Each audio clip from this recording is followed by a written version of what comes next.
हे guys, welcome back once again. दोस्तों, आज की कहानी का नाम है द वेल। कहानी शुरू होती है जॉन, जो कि एक नेवी कमांडर है। अभी कुछ देर पहले उसका एक फंक्शन पूरा हुआ है, लेकिन उसी समय उसे हॉस्पिटल से फोन आता है कि उसकी वाइफ जेली की हालत ठीक नहीं है। वो फौरन निकलता है और वहां जाकर उसे पता चलता है कि जेली को तो कुछ दौरे आए और इसीलिए वो कुछ ठीक बिहेव नहीं कर रही है। लेकिन ये कोई नई बात नहीं है, ऐसा उसके साथ बहुत बार हो चुका है, क्योंकि कुछ समय पहले वो तीनों एक स्पॉट पर जा रहे थे। तीनों यानी कि इनका एक बेटा भी था, पर तभी एक हादसा होता है और उसी में इनकी बेटी की जान चली जाती है। हालांकि ये हादसा हुआ कई साल बीत चुका है, लेकिन तब से लेकर आज तक जेली उस हादसे से उभर नहीं पाई है। वो किसी तरह के ट्रॉमे में चली गई है, इसलिए अब जॉन उसे लेकर ओशन के बीच में आया है। इनके पास एक बोट भी है जिसमें सारी ज़रूरतों के सामान मौजूद है। जॉन को ये कहीं ना कहीं ये लगता है कि उसे थोड़ा पीस और नई जगह की ज़रूरत है। शायद ये समुंदर उसके अंदर के तूफान को शांत कर दे। इन्हें यहाँ पे रहते हुए 3 हफ्ते से ज़्यादा का समय हो चुका है, लेकिन जेली को देखकर लग नहीं रहा है कि उसकी हालत ठीक हो रही है, क्योंकि अभी भी उसे दौरे आ रहे हैं, जो कि जॉन की मुश्किलें और ज़्यादा बढ़ा रहे हैं, क्योंकि उसे अब उसकी और फिक्र होने लगी है। खैर, आज इन्हें एक बोट दिखाई देती है। ये पहली बार था जब उन्हें खुद के अलावा किसी और को देखा था, वरना अभी तक तो ऐसे ही चारों ओर बस सन्नाटा था। जॉन दूरबीन से देखता है तो शिप पे कोई दिखाई नहीं दे रहा था। वो हल्का हल्का डूब भी रहा था। उसे लगता है कि शायद कोई मुसीबत में है, इसलिए वो फौरन नीचे जाकर रेडियो की मदद से उस शिप से कांटेक्ट करने की कोशिश करता है, लेकिन इससे कुछ नहीं होता।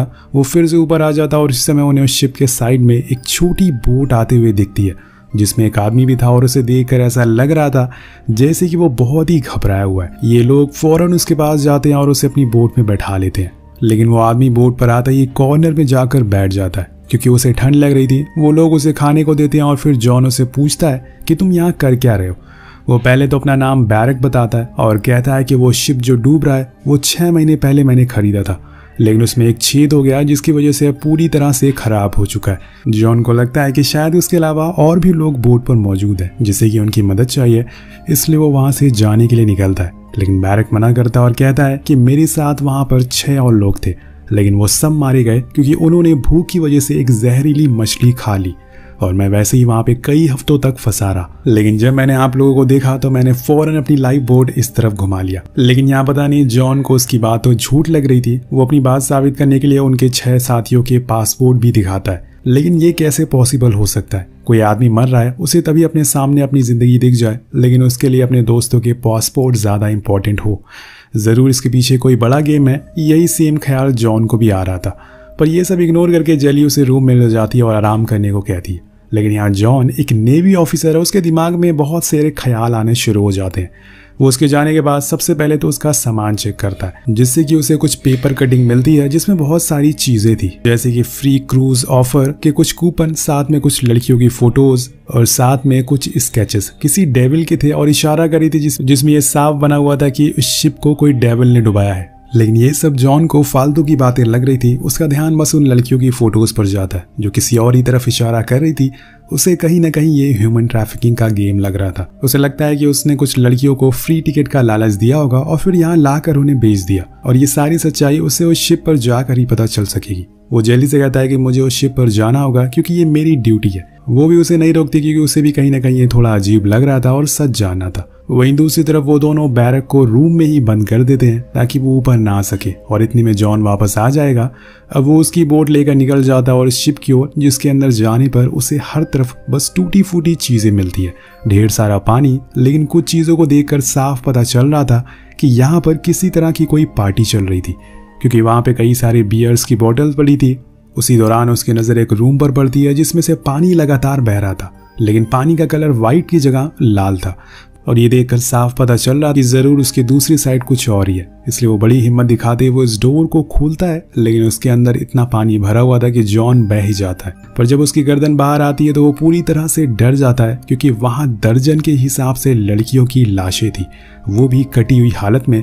सारे बॉडी पार्ट्स अलग अलग पानी में बह रहे थे। ये देखकर वो डरी हुई हालत में फौरन बाहर आता है और अब उसका शक यकीन में बदल चुका था कि जरूर कुछ गड़बड़ है, बैरक हमसे कुछ तो छुपा रहा है।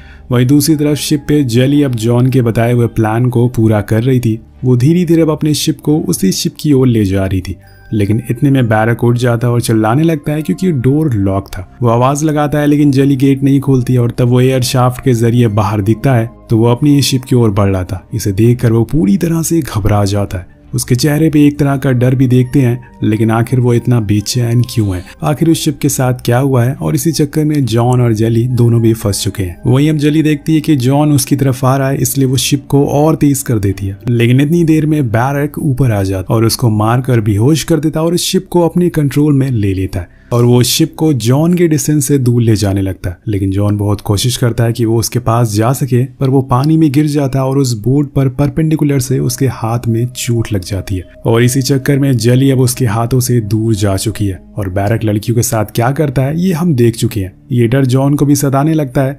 यहाँ उसके पास अब एक ही ऑप्शन बचा हुआ था और वो ऑप्शन है जाकर वो टूटी शिप में अपना गुजारा करे। वो कितनी दिनों तक पानी में टिक सकेगी ये तो उसे भी नहीं पता। कुछ समय के बाद जेली की आंख खुलती है तो वो देखती है कि बैरक कुछ अजीब सा बिहेव कर रहा है। वो शर्टलेस डांस कर रहा है जैसे कि मानो उसे कुछ फर्क ही नहीं पड़ रहा है।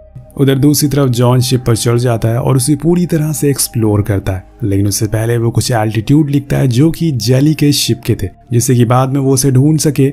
अब वो शिप को ऑन करने की कोशिश करता है, लेकिन वो कैसे ऑन हो सकता है क्योंकि इंजन रूम में पूरा पानी घुसा हुआ है। इसलिए वो नीचे जाता है और पंप करके उसे बाहर निकालने लगता है। इधर बैरक अब जेली को हाथ लगाने लगता है, जिससे कि वो समझ जाती है कि इसकी नीयत ठीक नहीं है, लेकिन उसके दिमाग में जॉन ही घूम रहा था, इसीलिए वो इस शिप को खुद के कंट्रोल में लेना चाहती है। पर अब ऐसा हो नहीं सकता क्योंकि बैरक जो चाहेगा वही होगा इस शिप पर।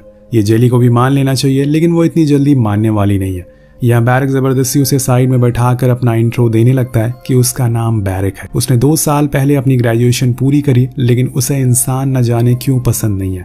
उसे जानवरों से बहुत प्यार है, इसलिए वो हमेशा से जानवर बनना चाहता है और उन्हीं की तरह शिकार करना चाहता है। उसकी ये सब बातें कहीं ना कहीं हमें यकीन दिला रही थी कि ये जरूर मेंटली डिसेबल है। इसके बाद वो उसे कहता है कि तुम्हारा पति तो अब चला गया, इसमें उसकी ही गलती है, मैंने तो उसे मना किया था जाने के लिए, लेकिन अब वो मारा जाएगा, पर टेंशन मत लो, मैं तुम्हें कुछ नहीं करूंगा। अब जेली नीचे चली जाती है, लेकिन वहां भी वो उसके पीछे पीछे आ जाता है। तब जेली उसे पूछती है कि क्या वो शिप सच में डूब जाएगा।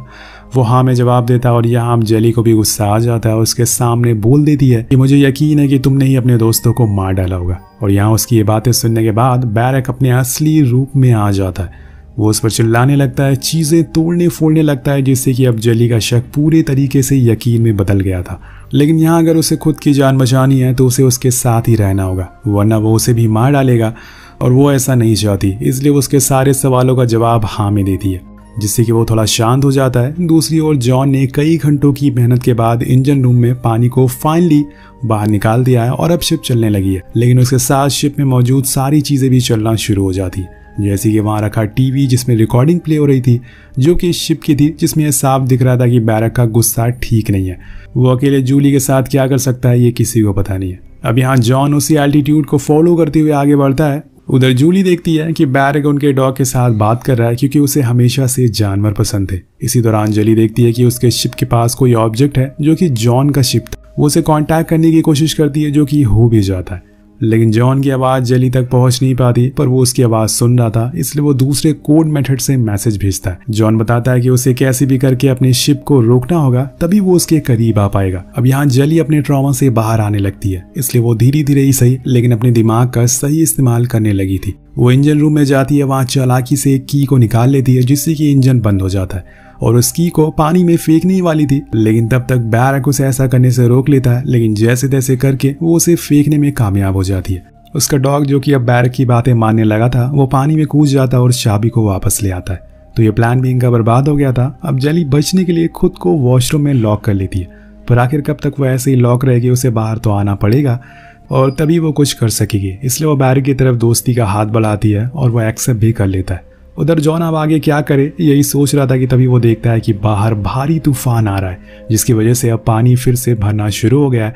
वो नीचे डेक पर जाता है जहाँ पर स्विमिंग पूल बना हुआ था और तभी उसे वहाँ एक और लाश मिलती है, जिससे डर कर वो ऊपर आ जाता है और सोचने लगता है कि आखिर कैसे वो जेली को बचा पाएगा। तभी हम टीवी में कुछ क्लिप्स को देखते हैं जिसमें साफ दिखाई दे रहा था कि बैरक ने कैसे अपने दोस्तों के ऊपर जुल्म किया, कैसे उनके एक एक टुकड़े को अलग किया और फिर उसे शिप पर छोड़ दिया।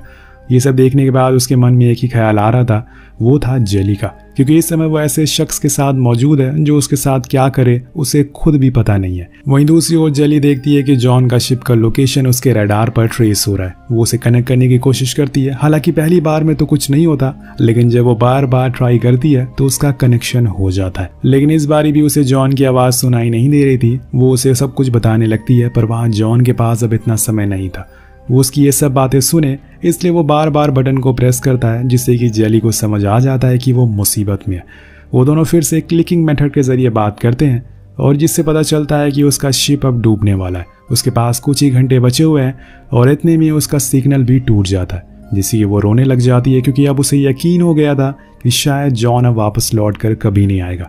इतनी देर में वहां बैरक आ जाता है और उसके करीब आने की कोशिश करता है। इस बारी जेली भी उसे नहीं रोकती, क्योंकि ये उसके पास ही एक ऑप्शन है खुद की जान बचाने का। कुछ देर बाद वो ऊपर जाता कि वो बंदूक ला सके, लेकिन तभी उसका डॉग उस पर भौंकना शुरू कर देता है, जिसकी आवाज बैरक भी सुन लेता है। वो ऊपर आने लगता है, लेकिन जेली झूठ बोलती है कि वो सिगरेट लेने गई थी और फिर जल्दी से नीचे आ जाती है। उधर हम जॉन को देखते हैं जो अब शिप पर भरे हुए पानी को निकालने की कोशिश में लगा पड़ा था, लेकिन इतनी देर में एक बिजली का झटका आकर शिप पर गिरती है, जिससे कि एक लकड़ी का हिस्सा उसके डेक के गेट पर आकर घुस जाता है। यानी कि अब वो यहाँ से बाहर नहीं निकल पाएगा और धीरे धीरे पानी बढ़ता रहेगा। उसकी किस्मत ही खराब है।